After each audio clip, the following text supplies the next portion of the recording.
Firefighters in Hong Kong are continuing their search for survivors as at least 55 people are confirmed dead and almost 300 people are still missing after a major fire that tore through several high-rise apartment blocks. These are the pictures from earlier today. You can still see smoke rising from the building complex. People have been working through the night trying to reach residents potentially trapped on the upper floors. Police have arrested 3 men from a construction firm on suspicion of manslaughter over flammable materials left at the site during maintenance work. The anti-corruption body in Hong Kong has also launched an investigation. The fire began on Wednesday afternoon, local time, at Wang Fuk Court, a complex in the Tai Po neighbourhood of Hong Kong. It eventually spread to 8 buildings in the complex, forcing thousands of residents to spend the night in shelters. Fire crews have said that blazes in 4 out of the 8 apartment blocks have been put out and 3 fires are under control.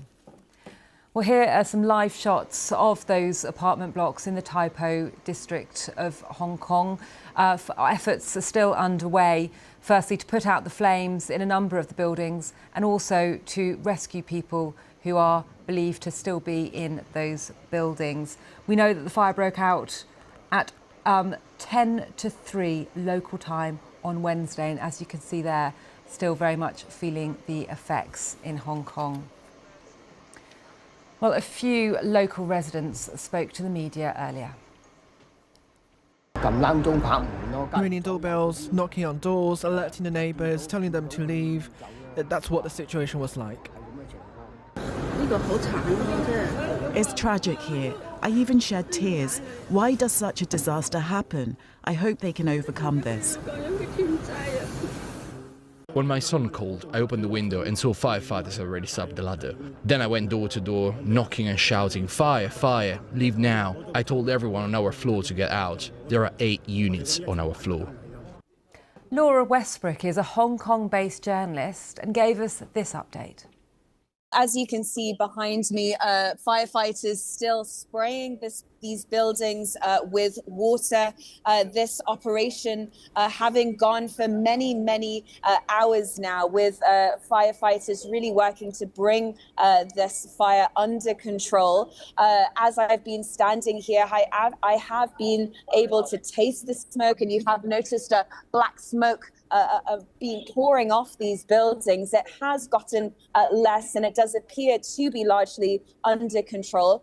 Hundreds of firefighters have been sent to the scene. According to authorities, at least 55 people have died, and hundreds of residents have been evacuated to emergency shelters. I was at one of those shelters earlier, and I saw people lying on mattresses with duvets in a sports center with some snacks around them, but really with very little. And a lot of people are very distressed. They're very anxious as the firefighters continue to work to put this fire out. Earlier, the city's fire department spokesperson told us about the challenges they're facing. Our firefighter need to converse the high temperature to proceed to the fire ground one layer by one layer. It is very difficult for us, and the area of the fire ground or the domestic unit is not big. So we need to deploy a limited or optimize our manpower to perform our firefighting and rescue operation. In short, we are trying our best, and we will not give up any chance to pick up to save life. That's the latest from the fire department spokesperson in Hong Kong. And we now return to those live shots of the Wang Fuk Court building, home to some 4,600 residents. We can also speak now to our reporter who's there at the scene, Martin Yip. Now, Martin, you've been reporting on this for many hours now. What's the latest that you can tell us?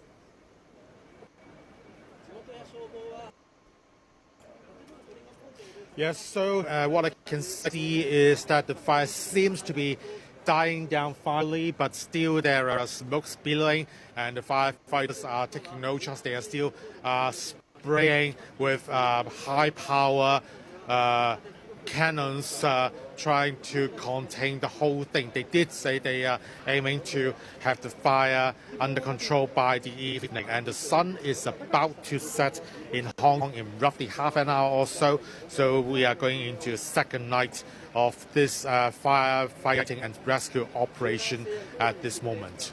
And how is the rescue operation going, Martin?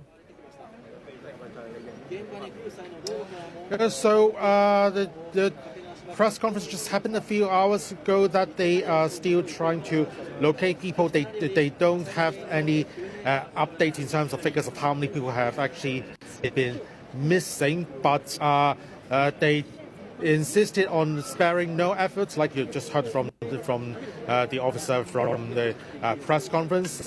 And we are also seeing volunteers bringing in all sorts of supplies for those who are in need, those who have lost homes. On another front, local media are the Indonesian Consulate General in Hong Kong confirming that at least 2 Indonesian domestic helpers have died in this incident. That's according to multiple local media reports, but we are waiting for direct confirmation from the consulate. But that really means this fire is now somehow an international incident. And of course, an investigation is also taking place into how the fire began. What can you tell us about that, Martin?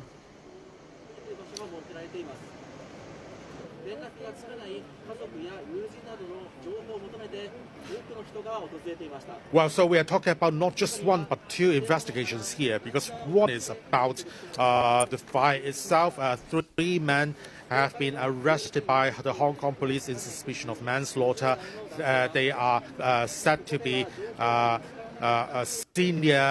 senior management people of a construction firm that is contracted to do this renovation work for this some 40-year-old housing estate. Their offices have been raided by the police this morning.